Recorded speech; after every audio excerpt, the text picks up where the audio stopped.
પૂજ્ય મહંત સ્વામી મહારાજે તારીખ 9 જૂન 2024ના રોજ મહુવાથી ભારતના વડાપ્રધાન શ્રી નરેન્દ્રભાઈ મોદીને ત્રીજી વખત વિજયી થવા માટે તેમજ ભારતના વડાપ્રધાન તરીકે ચૂંટાવા માટે આશીર્વાદ આપતો પત્ર લખ્યો હતો, જેમાં તેમણે લખ્યું હતું કે આપણા દેશના નેતા તરીકે તમારી ત્રીજી ટર્મ માટે અમારી પ્રાર્થના છે. તમારો વિજય એ વિશ્વાસનો પુરાવો છે કે જે ભારતવાસીઓ આપના નેતૃત્વ માટે, આપના વિઝન માટે તેમજ આપણા મૂલ્યો માટે ધરાવે છે.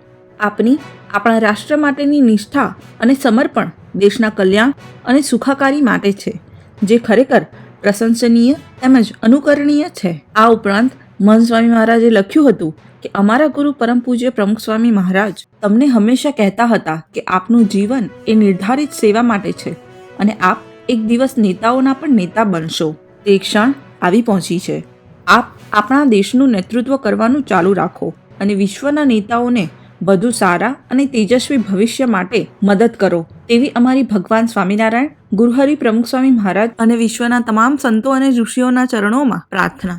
આ ઉપરાંત પરમ પૂજ્ય મહંત સ્વામી મહારાજે ભારતના વડાપ્રધાન શ્રી નરેન્દ્રભાઈ મોદી તેમજ ભારતના સંપ અને સમૃદ્ધિ માટે અંતરની પ્રાર્થના વ્યક્ત કરી હતી. આવા વિડીયો માટે પ્રમુખ પ્રસંગમ ચેનલને સબસ્ક્રાઇબ કરશો તેમજ આ વિડીયોને લાઇક અને શેર કરશો તેમજ કમેન્ટ્સમાં જય સ્વામિનારાયણ લખવાનું ના ભૂલશો.